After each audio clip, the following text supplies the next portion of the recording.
The autumn rain drummed steadily against the tall windows of the Springfield History Museum in Missouri, creating a rhythmic backdrop to Dr. Sarah Mitchell's focused concentration. The sound was soothing, almost hypnotic, as water streaked down the glass in irregular patterns. At 42 years old, Sarah had dedicated nearly 2 decades of her career to preserving Ozark heritage, and today she was cataloging a recent donation from the Bennett estate, a prominent family whose lineage stretched back to the earliest settlements in the region. The musty cardboard boxes, stacked precariously on her workstation, contained generations of family photographs, personal letters written in elegant cursive, legal documents yellowed with age, and miscellaneous items that had sat untouched in an attic for what must have been decades, perhaps even a century. Sarah carefully lifted each photograph with white cotton gloves, her trained eyes meticulously scanning for dates, locations, identifying marks, and any contextual information that might help her properly categorize and preserve these fragments of history. Most were typical turn-of-the-century portraits, the kind she had seen thousands of times before: stern-faced men in formal suits with high collars and watch chains, women in elaborate high-collared dresses with their hair styled in the fashion of the era, children posed stiffly beside ornate furniture, their expressions serious because smiling in photographs was not yet customary. Then her hand touched a particular photograph, and something indefinable made her pause. Her fingers seemed to register something different about this image before her conscious mind could identify what it was.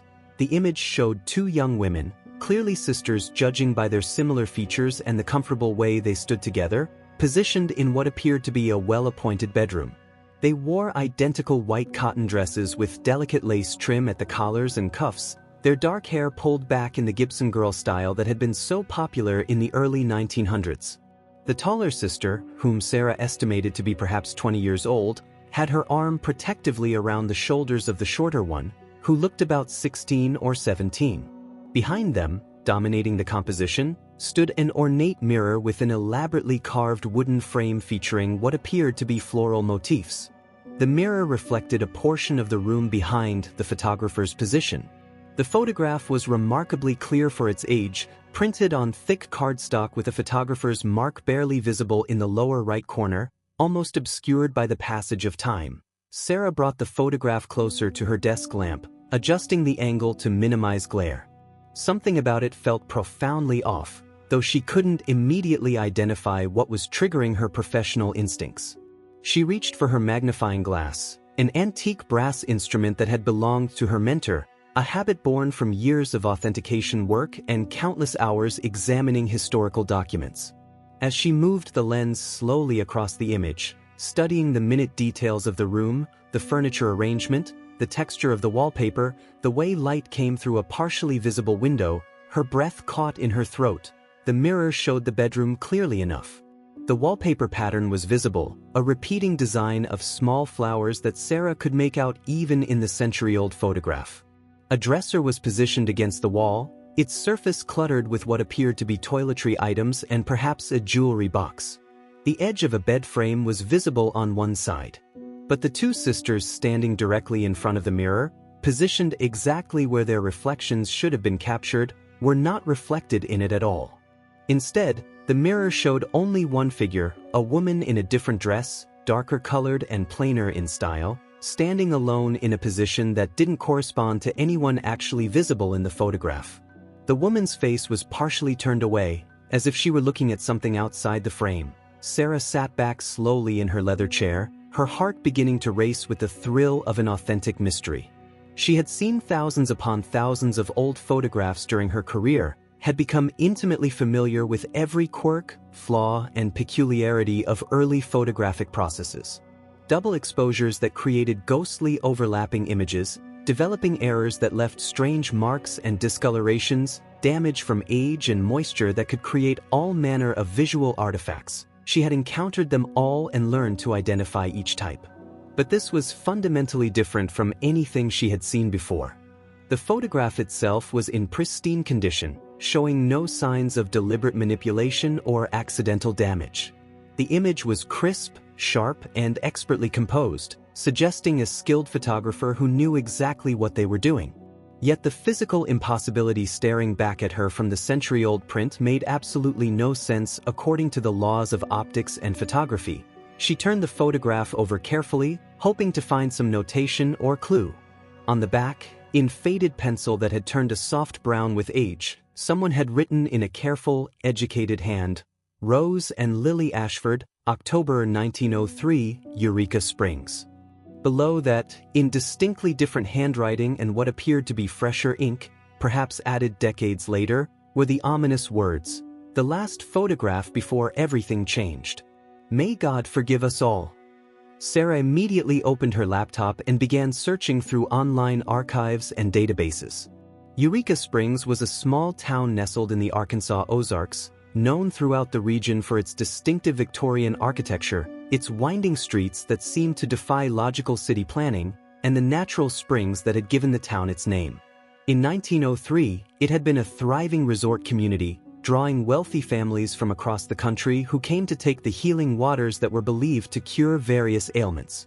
The name Ashford brought up several results when cross-referenced with Eureka Springs, most notably references to a prominent family who had owned one of the grand hotels in town during the late 19th and early 20th centuries.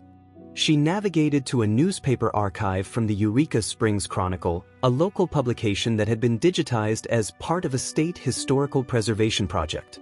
Scrolling through pages from October and November of 1903, adjusting her search parameters several times, she eventually discovered a brief mention that made her lean closer to her screen. Miss Rose Ashford and Miss Lily Ashford were seen attending the Harvest Festival at the Basin Park on Saturday last.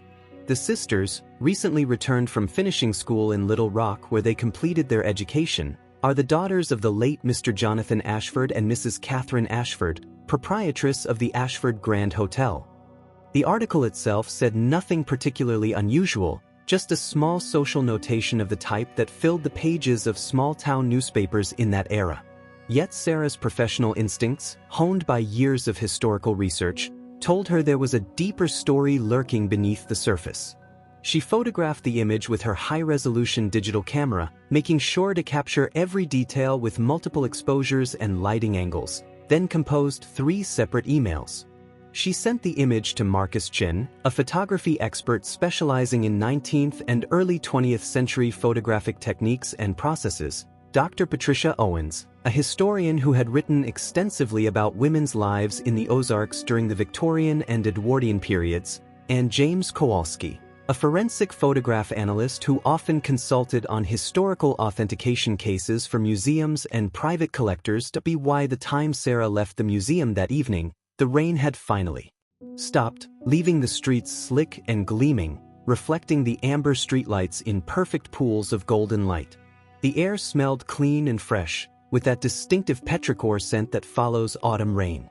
She couldn't stop thinking about the photograph, couldn't shake the image from her mind. Those 2 young women frozen in time, captured in a moment from 1903, and the impossible reflection that suggested something had been deliberately hidden or purposefully revealed. The mystery consumed her thoughts during the entire drive home. 3 days later, Sarah's normally organized office had transformed into something resembling a detective's investigation room. Her desk was completely covered with printouts of various documents, heavy reference books about early photography techniques spread open to marked pages, detailed maps of Eureka Springs from the early 1900s showing street layouts and building locations, and countless pages of handwritten notes documenting her research findings. Marcus Chen had arrived from Chicago the previous evening, taking a late flight to ensure he could examine the photograph in person, and now sat across from her, hunched over the image while examining it under a specialized light that could reveal details invisible to the naked eye. Marcus was 56 years old, with distinguished silver-streaked hair and the methodical, precise manner of someone who had spent decades studying the minutiae of historical photographic processes. He wore reading glasses perched on the end of his nose and adjusted his examination lamp for the 3rd time, moving it at different angles to see how the light interacted with the photograph's surface. Finally, he shook his head slowly and looked up at Sarah with an expression of genuine bewilderment. "Sarah, I've personally analyzed hundreds, probably thousands, of photographs from this exact era. I've examined images from every major photographer working in the Midwest between 1890 and 1910. This one is absolutely remarkable, and I mean that in the most literal sense of the word. Remarkable how? Sarah leaned forward eagerly, her coffee growing cold in the mug beside her, completely forgotten. First, the technical quality is genuinely exceptional for the period. This was definitely taken with a large format camera, probably an 8x10 view camera, which was standard for professional portrait work at the time. The exposure would have required the subjects to remain perfectly still for at least several seconds, possibly longer depending on the available light conditions. You can see this slight blur in Lily's hand right here. He pointed with a thin metal probe, suggesting she moved very slightly during the exposure. Her fingers are just barely out of focus. But Rose, the taller sister, is perfectly sharp throughout. Every detail of her dress, every strand of her hair, is crisp and clear. He moved his finger to indicate the mirror in the background. Now, look carefully at the mirror itself. The reflection is equally sharp, equally well exposed, with the same depth of focus. This isn't a case of movement during exposure causing someone to disappear or appear ghostly. If someone had physically moved out of the frame during the exposure time, we would see ghosting effects, a semi-transparent figure where they had been standing. But there's nothing like that here. The mirror simply shows a completely different scene than what's actually in front of it, as if it's reflecting a different reality entirely. Sarah had suspected as much based on her own examination, but hearing Marcus confirm it with his expertise sent a genuine chill down her spine. Could it possibly be a composite? Two different photographs somehow combined. I considered that possibility very seriously. Marcus traced his finger carefully along the edge of the image. In 1903, composite photography was definitely possible. Photographers like Oscar Reglander and Henry Peach Robinson had been creating elaborate composite images for decades by that point. But look at the lighting very carefully here. He adjusted the examination lamp again. The light source, which appears to be coming from that window to the left based on the shadow patterns, is completely consistent throughout the entire photograph. The shadows fall correctly on both the sisters standing in the room and on the objects that are reflected in the mirror. The light has the same quality, the same direction, the same intensity throughout. If this were a composite created by combining two separate negatives, matching the lighting this precisely would have been extraordinarily difficult, requiring incredible skill and very specialized equipment. Not technically impossible, but it would have demanded expertise far beyond what a small-town photographer would typically possess. Dr. Patricia Owens arrived late that morning, somewhat breathless from climbing the museum's front stairs, bringing with her a worn leather folder literally stuffed with documents that threatened to spill out. Patricia was in her mid-60s, with sharp, intelligent eyes behind wire-rimmed glasses and an encyclopedic knowledge of Ozark social history that spanned generations. She spread several papers across the conference table in Sarah's office with the enthusiasm of someone who had made significant discoveries and couldn't wait to share them. I spent the last 2 full days in the Arkansas State Archives in Little Rock, Patricia announced, pulling out document after document. The Ashford family is absolutely fascinating from a historical perspective. Jonathan Ashford made his considerable fortune in the timber industry, owning several large lumber mills throughout the Ozarks during the boom years. He built the Ashford Grand Hotel in Eureka Springs in 1888, right at the height of the town's development as a resort destination. The family was extremely prominent in local society, quite wealthy by the standards of the time, and by all contemporary accounts, entirely respectable. Jonathan died somewhat suddenly in 1902, leaving his widow Catherine with 2 young daughters and the considerable responsibility of managing the hotel business, which was unusual for a woman in that era. She pulled out a newspaper clipping that had been carefully preserved in a protective sleeve, the paper yellowed and fragile despite the protection. This is Rose Ashford's obituary, published in November 1903, just 1 month after our photograph was dated. She died at age 20, the cause of death officially listed as pneumonia, which was still a leading killer at the time. There was apparently a large funeral, attended by much of Eureka Springs society, with many flowers sent and condolences expressed in the newspaper. She was clearly well regarded in the community. Sarah felt her stomach tighten with a sense of foreboding. And what about Lily? What happened to the younger sister?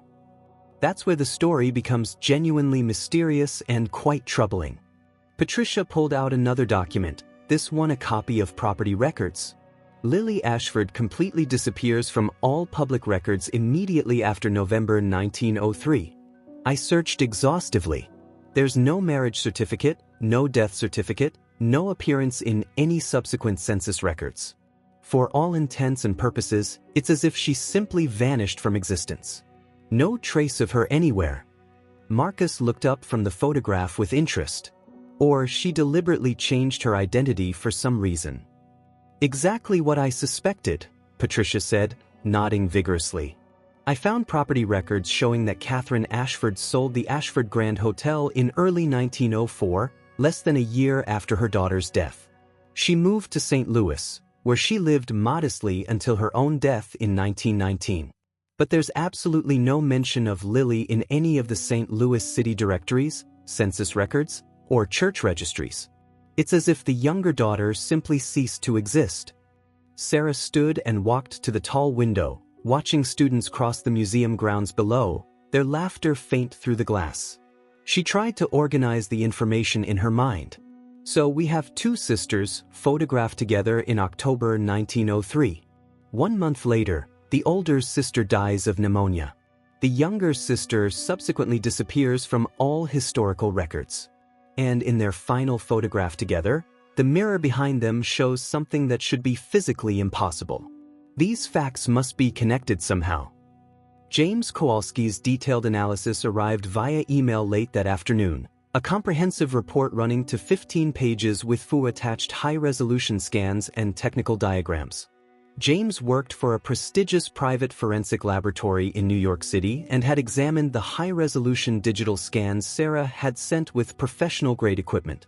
His report was densely technical, filled with precise measurements, spectroscopic analysis data, chemical composition findings, and references to peer-reviewed papers on photographic science. But his conclusion, stated clearly in bold text at the end of the report, was unambiguous. The photograph showed absolutely no signs of manipulation using any techniques that would have been available in 1903.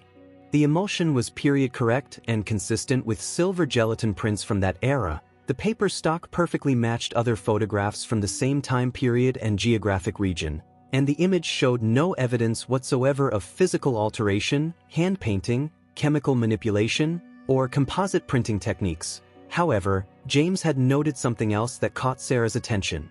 Using advanced digital enhancement techniques that could extract information from severely degraded areas of an image, he had been able to read the photographer's mark in the corner of the photograph much more clearly than was possible with the naked eye. It read, J. Blackwood, photographer, Eureka Springs, Arkansas. Specializing in truth. Specializing in truth. Sarah repeated aloud, the phrase feeling weighted with meaning. That's an extraordinarily odd motto for a photographer to use, don't you think? Marcus immediately pulled out his phone and began searching through various databases and digital archives. Let me see if I can find anything at all about this Blackwood character and his work. After several minutes of concentrated searching, scrolling through digitized books and archive collections, he found a brief reference in an obscure academic book about Arkansas photographers that had been published in the 1970s. Here, I found something. Jacob Blackwood operated a photography studio in Eureka Springs from approximately 1898 to 1904. He was known primarily for portrait work and, interestingly enough, for his experiments with what was then called spirit photography. Sarah felt a knot forming in her stomach, a mixture of excitement and apprehension. Spirit photography had been an incredibly popular phenomenon and lucrative fraud in the late 19th and early 20th centuries. Unscrupulous photographers would create images that appeared to show ghosts or spirits of deceased loved ones, usually hovering near or behind living subjects, typically by using double exposure techniques or other simple tricks. Grieving families, desperate for contact with their lost loved ones, would pay significant amounts of money for these fraudulent images. The practice was eventually exposed and largely discredited, but during its height, It had been enormously popular and profitable. "But you specifically said this isn't a double exposure," Sarah said to Marcus, gesturing to the photograph. "You examined it thoroughly and found no evidence of that technique." "That's absolutely correct. This is definitely not a traditional double exposure, at least not one created using any standard technique I'm familiar with. But perhaps Blackwood had developed some other, more sophisticated method." Marcus studied the photograph with renewed intensity. Or, and this is pure speculation on my part, maybe he was hired to document something that was actually real, something the family wanted recorded but simultaneously kept hidden from casual observation. Patricia tapped the conference table thoughtfully, her expression contemplative. "We need to remember the historical context here. In the early 1900s, photography was still relatively new technology and was widely seen as an objective medium, a completely reliable way to capture absolute truth. People genuinely believed that cameras couldn't lie, that they revealed reality exactly as it was. But simultaneously, it was also the absolute height of the spiritualist movement. Millions of people across America and Europe believed that photographs could reveal things that were invisible to the naked eye, that the camera could see beyond the veil of normal reality. What if the Ashford family specifically commissioned this photograph for a very particular reason? What if the mirror was deliberately meant to show something, or perhaps someone, that wasn't physically present? Or someone who needed to be remembered, Sarah added quietly, a theory beginning to form in her mind. That evening, alone in her apartment, Sarah couldn't sleep despite her exhaustion. She kept returning to the photograph on her laptop screen, studying it obsessively, zooming in on different areas, adjusting the contrast and brightness to reveal hidden details. The two sisters looked so utterly normal, so completely alive and real. Rose with her confident stance and that slight, knowing smile. Lily, younger and visibly more tentative, leaning into her older sister's protective embrace as if drawing strength from her. And in the mirror, that solitary figure in the dark, plain dress, face partially turned away from the viewer as if shy or ashamed. Sarah enlarged the reflection as much as the image resolution would allow, using enhancement software to bring out details. The woman in the mirror appeared somewhat older than the sisters, perhaps in her mid-30s based on what she could see of her face and posture. Her dress was decidedly simpler and darker than what the sisters wore, without any of the lace trim and decorative elements that marked them as young women of means. And her posture suggested something profound in its body language. Was it sorrow?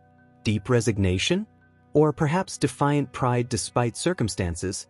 Acting on impulse, driven by her investigative instincts, Sarah opened her email and composed a detailed message to a colleague at the Eureka Springs Historical Museum.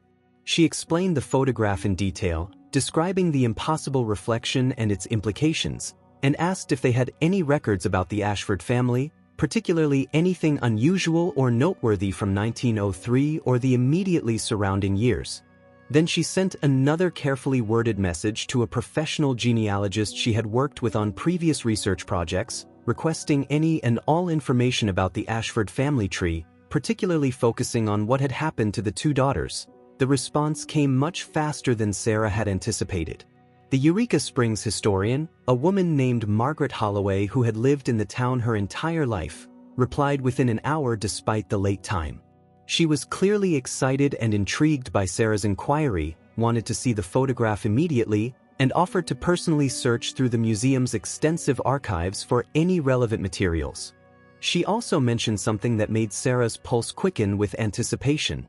The original Ashford family house still stood in Eureka Springs, remarkably well preserved, though it had been converted into a bed and breakfast establishment sometime in the 1970s. The current owners, who had purchased it about 15 years ago, might very well have family documents, photographs, or other artifacts that had been left behind in the house over the decades. Sarah immediately booked a flight to Arkansas for the following week, choosing the earliest available departure. Whatever secret this impossible photograph held, whatever truth Jacob Blackwood had been specializing in capturing, she was absolutely determined to uncover it, no matter how long it took or where the investigation led her. The drive from Little Rock Regional Airport to Eureka Springs took Sarah through the heart of the Ozark Mountains, a journey of approximately 3 hours through some of the most beautiful landscape in America. October had transformed the hills into a spectacular canvas of brilliant reds, vibrant oranges, and deep golds, and the winding mountain roads offered breathtaking glimpses of valleys shrouded in morning mist that looked almost ethereal. Eureka Springs itself seemed frozen in time when she finally arrived, a Victorian-era town that had somehow survived into the 21st century largely intact. Its distinctive buildings clung dramatically to the hillsides at improbable angles, connected by narrow streets that twisted and turned in ways that completely defied logical city planning, following the natural contours of the land rather than any grid system. Margaret Holloway met Sarah at the Historical Museum, a charming modest building located on Spring Street in the heart of the historic district. Margaret was in her early 70s, with pure white hair styled in a practical shortcut and the energetic, enthusiastic manner of someone who genuinely loved her work and her town's history. She had already pulled several archival boxes of Ashford family materials from the museum's climate-controlled storage room and had them waiting in the research room. The Ashfords were absolutely everything in this town during their time, Margaret explained as she led Sarah through the museum to a private research room in the back. Jonathan Ashford practically built modern Eureka Springs single-handedly.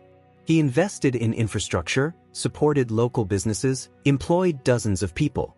When he died so suddenly in 1902, it was a genuinely devastating blow to the entire community. His wife Catherine tried valiantly to keep the hotel business going, but she simply wasn't the natural businessman that he had been, and frankly, the town was less willing to work with a woman business owner. The archive boxes contained mostly routine business records, property deeds with their elaborate legal language, hotel ledgers showing room bookings and expenses, and newspaper clippings carefully preserved in acid-free sleeves. But in the third box, buried beneath a layer of hotel promotional materials, Sarah found exactly what she was looking for: a leather-bound personal journal with Catherine Ashford's name embossed in faded gold lettering on the cover. With Margaret's careful supervision and permission, Sarah gently opened the journal, her cotton gloves protecting the delicate pages. The entries were written in elegant, educated cursive script, the kind taught in finishing schools. The ink faded to a soft brown but still clearly readable after more than a century. She began reading the entries from 1903, looking for anything relevant to the mysterious photograph. June 15, 1903, Rose and Lily returned from Little Rock today after completing their education. They look so grown up, so remarkably beautiful. Rose is immediately eager to help with the hotel business, already full of ideas and boundless energy. Lily remains characteristically quiet, but there is a new strength in her that I have not seen before, a steel in her spine. They have become women while I was lost in my grief over their father. Sarah carefully flipped forward through the pages. August 2, 1903, a profoundly difficult conversation with the girls today about matters we have long avoided. Rose insists we must address what happened, that silence is a form of complicity. Lily initially refuses to speak of it at all, becomes quite agitated when pressed. I find myself torn between my maternal instinct to protect my daughters and the moral obligation to face difficult truths. Mr. Blackwood came by the house this afternoon, suggesting his services in this delicate matter. He says his photographs can reveal what words cannot safely express. I remain uncertain about this course of action. September 18, 1903, have formally engaged Mr. Blackwood to take the photograph using his special technique. Rose is absolutely adamant this is necessary, that we cannot move forward without some form of acknowledgement. Lily finally agreed after much discussion, though she is clearly terrified of the implications. Mr. Blackwood assures me his technique is completely sound, that he has done this before for other families facing similar situations. He says truth, once properly captured and documented, cannot be denied or forgotten. Sarah's hands trembled slightly as she continued reading, feeling she was approaching something significant. October 12, 1903, the photograph is complete. Mr. Blackwood brought it to the house this evening after sunset. Rose studied it for a very long time in complete silence, then simply nodded once and said, "Yes, this is right." Lily cried quietly but seemed relieved in some fundamental way. I do not know if I have done the right thing, but it is done now and cannot be undone. The truth is now visible, permanently documented, absolutely undeniable. Perhaps now we can finally begin to heal from these wounds. The next entries were notably sporadic and much briefer, mostly concerning routine hotel business matters and financial concerns. Then, November 3, 1903, Rose is gravely ill with what the doctor fears is pneumonia. He does not give me any hope for recovery. She caught a severe chill after walking alone in the rain 3 days ago, refused to come inside despite my pleas. It has rapidly turned to pneumonia. Lily sits by her bedside day and night, holding her hand and speaking softly to her. I cannot bear the thought of losing another child so soon after losing my husband. November 8, 1903, Rose passed away at dawn this morning. Lily was with her at the very end, holding her hand as she took her final breath. My beautiful, brilliant, brave Rose. She fought so hard for what she believed was right, for herself and especially for her younger sister. Now she is gone, and I am left with one daughter and a truth I desperately wish I could bury forever alongside her. The final entry related to the sisters was dated November 20, 1903. Lily has left Eureka Springs. She took nothing with her but the photograph and a few changes of clothes in a single small trunk. She says she cannot stay in this town any longer, cannot continue to be known as Lily Ashford. She needs to start completely fresh somewhere far away, somewhere no one knows our family or our story. I gave her money, enough to live on for several years if she is careful, and my blessing. I pray daily that she finds genuine peace. I pray that we both somehow do. Sarah closed the journal with extreme care, her mind racing with implications. The entries raised far more questions than they answered, hinting at dark secrets without ever explicitly stating them. What truth had required such an unusual photograph to document? What had happened that made Lily feel she needed to abandon her very identity? Margaret had been reading over Sarah's shoulder, her expression troubled. I've lived in this town my entire life, heard literally hundreds of stories about the old families and their histories. But this, I've never heard even a whisper of any scandal involving the Ashford sisters. Nothing at all. Maybe that's precisely because it was successfully hidden and buried, Sarah said thoughtfully. Except for this one photograph that preserved the truth. They decided to visit the old Ashford house immediately. The current owners, Richard and Susan Cooper, had purchased the property 15 years ago and had spent considerable time and money carefully restoring it to approximate its original early 20th century condition. They had named their bed and breakfast the Ashford House Inn, embracing the historical connection. The house stood on a quiet, tree-lined street filled with other Victorian homes, its distinctive gingerbread trim and wraparound porch lovingly maintained and painted in historically accurate colors. Susan Cooper, a warm woman in her 50s with an infectious smile, welcomed them very enthusiastically into the parlor. She had been genuinely fascinated by the house's history since the day they purchased it and was always eager to learn more and help researchers. We found quite a few items in the attic space when we did our major renovation about 10 years ago, Susan explained, leading them upstairs via the original Victorian staircase. Most were just old furniture pieces and hotel linens, things left behind over the decades, but there were definitely a few personal items mixed in. We kept absolutely everything in storage, thinking someday someone might want to study them. The attic had been converted into a bright, airy guest bedroom with charming dormer windows, but Susan led them to a large closet where several cardboard boxes were carefully stacked and labeled. These are what remained of the family's personal possessions, at least what we found. Sarah and Margaret carefully went through the boxes with professional care. Most contained everyday items from the hotel's operation: commercial dishes, stacks of linens with the hotel's monogram, promotional materials, ledger books. But in the very last box, wrapped protectively in layers of yellowed tissue paper, Sarah found a small framed photograph that made her breath catch. It showed 3 women clearly, an older woman seated in an ornate chair, with 2 young girls standing beside her. The girls couldn't have been more than 7 and 11 years old based on their size and appearance. Catherine Ashford and her daughters when they were children, Sarah breathed, recognizing young Rose and Lily from their distinctive features. But it was a fourth figure in the photograph that made her pulse race. A young woman, perhaps 20 years old, standing slightly behind Catherine's chair in a position suggesting she was staff rather than family. The woman wore a simple dark dress and held what appeared to be a book in her hands, possibly a children's reader. Her face was clearly visible, and Sarah recognized it immediately. Susan leaned over curiously to look. "Oh, that must be a servant or governess or something." Many wealthy families back then employed young women to help with childcare and general household management. But Sarah had already seen that face before, reflected impossibly in a mirror. She quickly photographed the family portrait with her phone and immediately sent it to Marcus with an urgent message. "I think I know exactly who is in the mirror reflection. Need you to compare these faces using facial recognition analysis."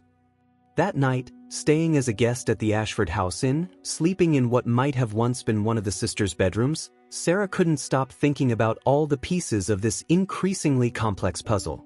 A young governess or household servant, 2 daughters of wealth and privilege, and some terrible truth that needed to be documented in a very specific, very unusual way. She kept mentally returning to Catherine's journal entry, "Rose is eager to help with the hotel, full of ideas and energy. Lily remains quiet, but there is a strength in her I have not seen before." What had given Lily that new strength? What had happened during their time away at finishing school? At exactly midnight, Sarah's phone buzzed with an incoming email notification. It was from the genealogist she had contacted earlier, and the message contained an important attachment, a birth certificate from St. Louis, dated March 1904, for a child named Margaret Rose Thompson. The mother was listed as Lillian Thompson, aged 16, and the father was listed simply as unknown. Sarah sat up in bed, her heart pounding with the significance of this discovery. She opened her laptop and began searching systematically through various online databases, census records, marriage certificates, death certificates, city directories, church records. It took 3 intense hours of cross-referencing and careful detective work, but she finally found the confirming evidence. Lillian Thompson, born 1887 in Missouri, perfectly matching Lily Ashford's age and birth year. Lillian had married a man named Robert Thompson in St. Louis in 1906, lived there quietly until 1951, and died at age 64. She had one daughter, Margaret Rose, who had herself married and had children, creating a family line that continued to the present day. Lily Ashford hadn't truly disappeared at all. She had simply changed her name, created a new identity, and started a completely new life, raising her daughter far away from Eureka Springs and the painful memories and scandal that had consumed and ultimately destroyed her youth. But what scandal exactly? What truth had been so terrible? Sarah looked again at the photograph on her laptop screen, the childhood image showing young Rose and Lily with their mother and the young woman standing behind them.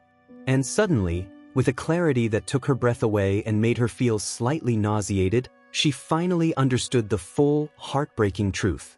The morning sun streamed brilliantly through the tall Victorian windows of the Ashford House Inn as Sarah sat in the historically decorated parlor with Margaret Holloway and the Coopers, Richard and Susan.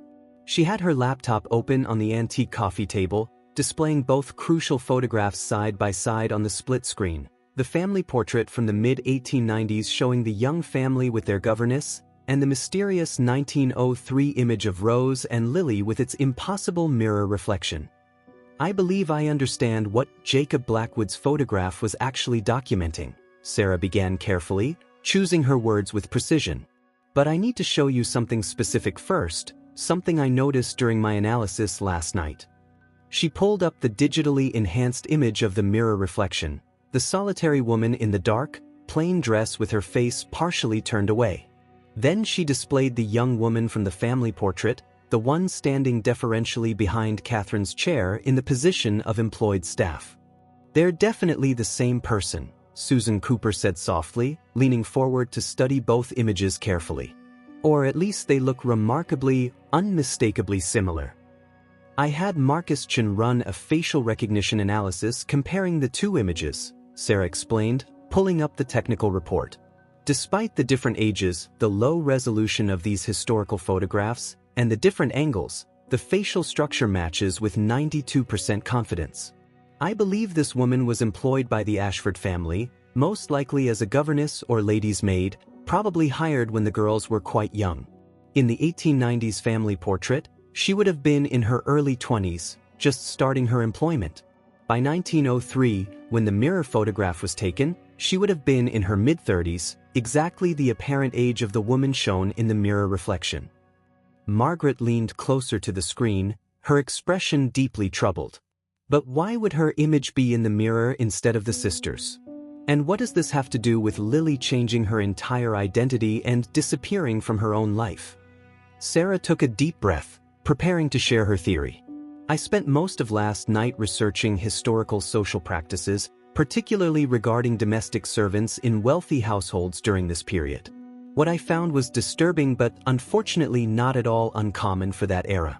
Young women employed in these positions were extremely vulnerable, often completely at the mercy of their employers for food, shelter, wages, and references for future employment. And sometimes, tragically, they formed close bonds with the families they served, particularly with the children in their care, only to find themselves in untenable positions. She paused, making sure everyone was following her carefully constructed argument.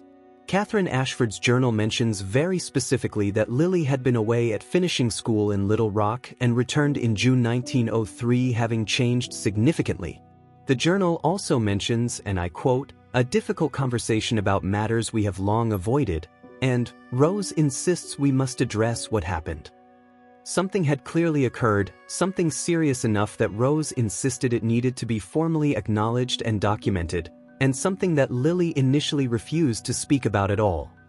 "You're suggesting abuse," Margaret said quietly, stating what everyone in the room was beginning to suspect. "You're talking about some form of exploitation or abuse." "I can't prove it definitively with absolute certainty," Sarah admitted honestly. "Historical research always involves interpretation and informed speculation based on available evidence. But the circumstantial evidence strongly supports this conclusion. Consider the facts: a young governess or household servant, completely vulnerable and dependent on the family for her entire livelihood.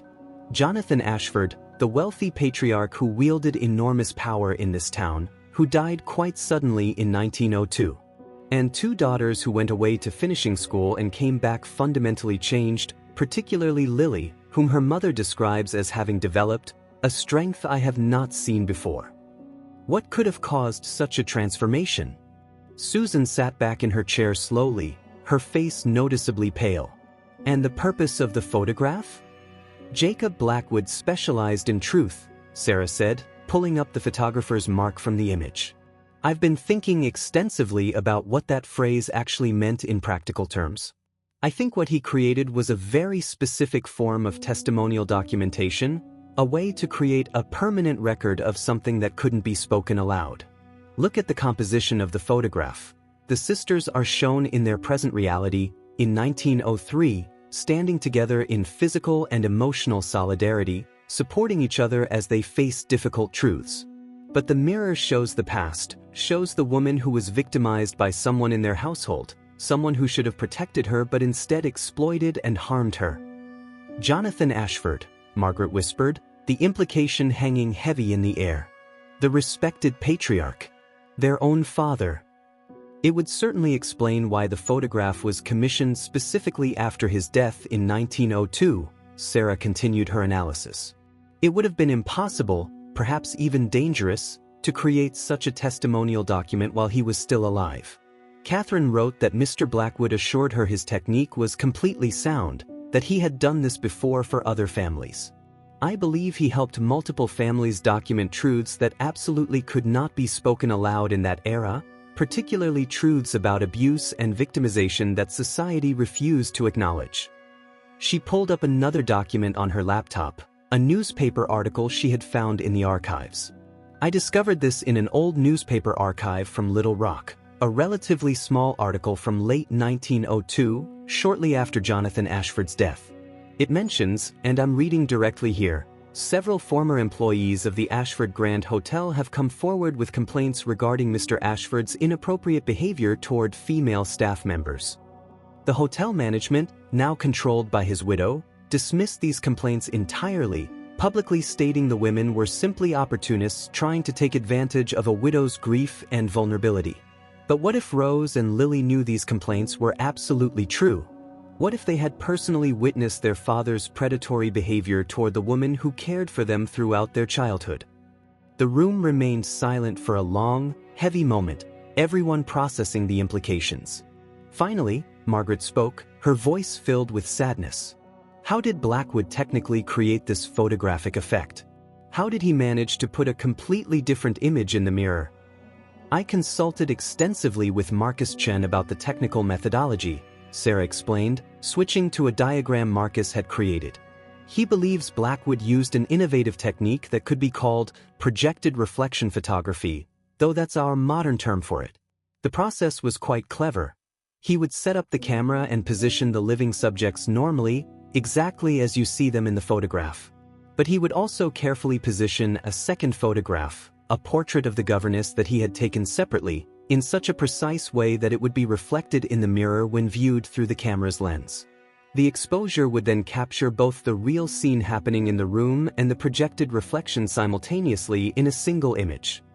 It's essentially a sophisticated form of composite photography, but the composite is created optically through careful positioning and reflection before the shutter is opened, rather than being created later in the darkroom through multiple exposures or printing tricks.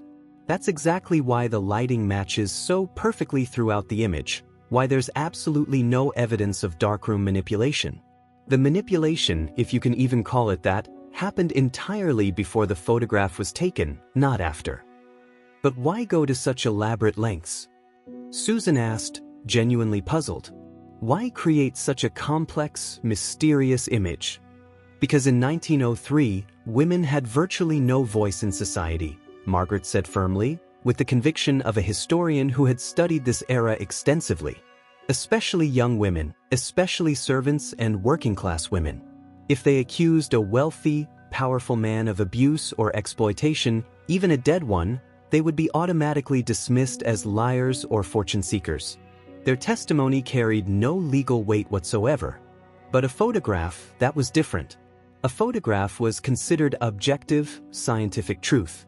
Photography was seen as a machine that couldn't lie, that captured reality exactly as it was.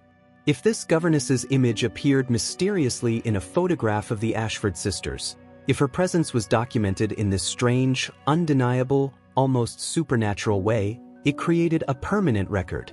Not necessarily of the specific abuse itself, but of her existence, her importance in their lives, and implicitly, of something terrible that had happened to her. It was a form of acknowledgement, of bearing witness, when no other form was socially or legally available. Sarah nodded in agreement, grateful for Margaret's historical insight. Rose wanted the truth documented permanently. That's what Catherine wrote explicitly in her journal. The truth is now visible, documented, undeniable.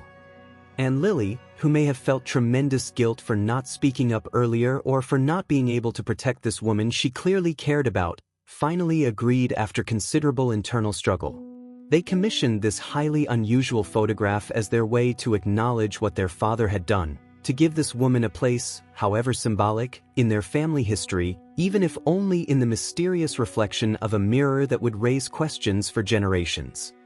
And Lily left Eureka Springs forever because she couldn't bear to stay in a town where everyone had known and respected her father, Susan added with understanding, where everyone still spoke highly of him and his contributions to the community, completely unaware of what he had done. She created an entirely new identity as Lillian Thompson and raised her daughter far away from all of it, away from the pain and the terrible secrets. Sarah showed them the birth certificate she had discovered.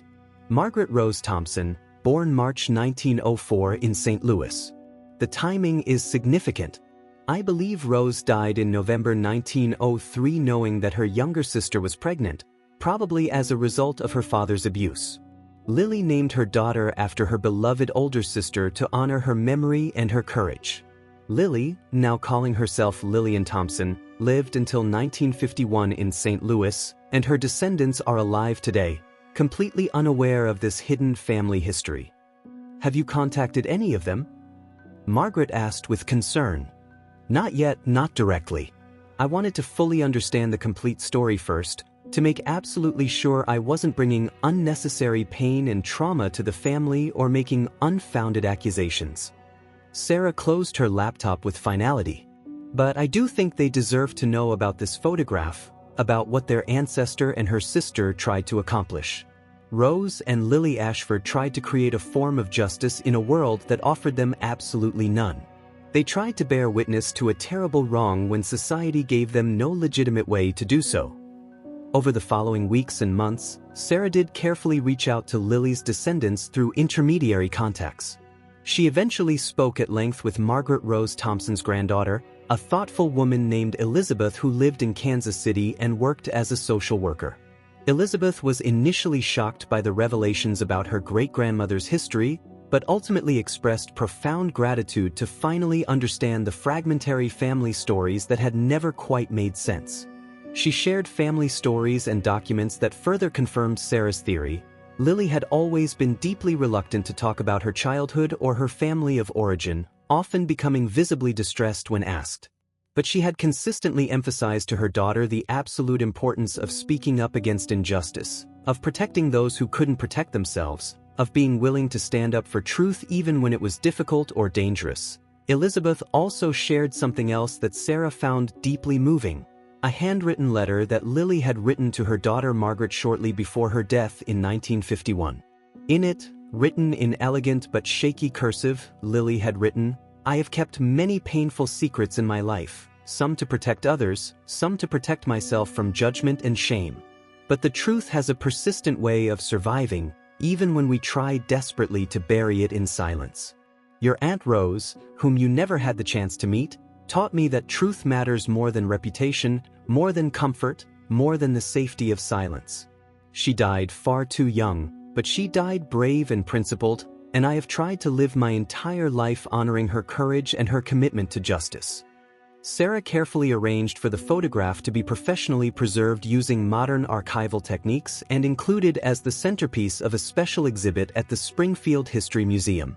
She wrote a detailed, sensitive analysis of the image, explaining both the technical aspects of how it was created using innovative photographic techniques and the historical context that made such an unusual photograph necessary.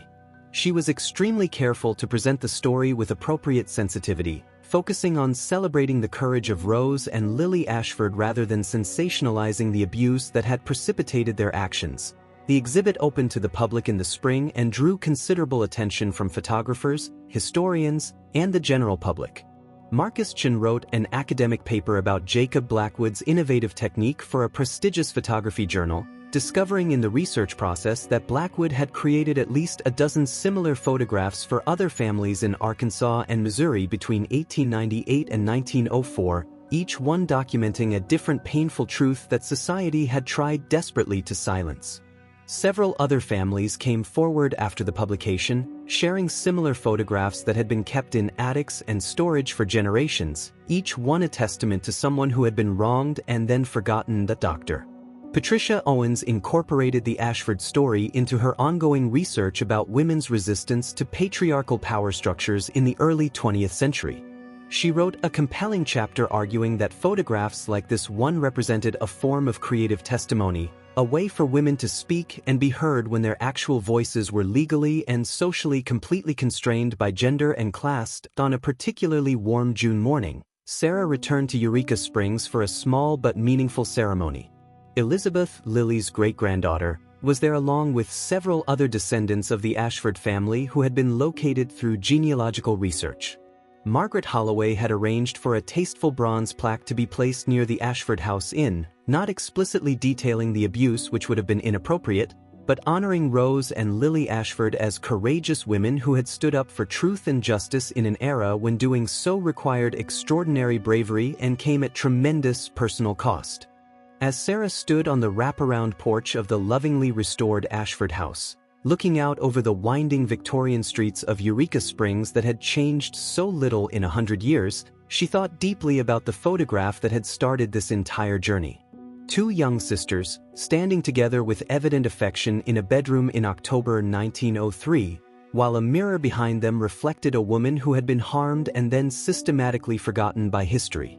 It was a photograph that had initially seemed impossible, perhaps even supernatural, until you understood the very human, very painful story behind it and the determination of two young women to create justice where none existed. Rose and Lily Ashford had commissioned that photograph not as a trick or a fraud or a novelty, but as a testimony, as an act of witness.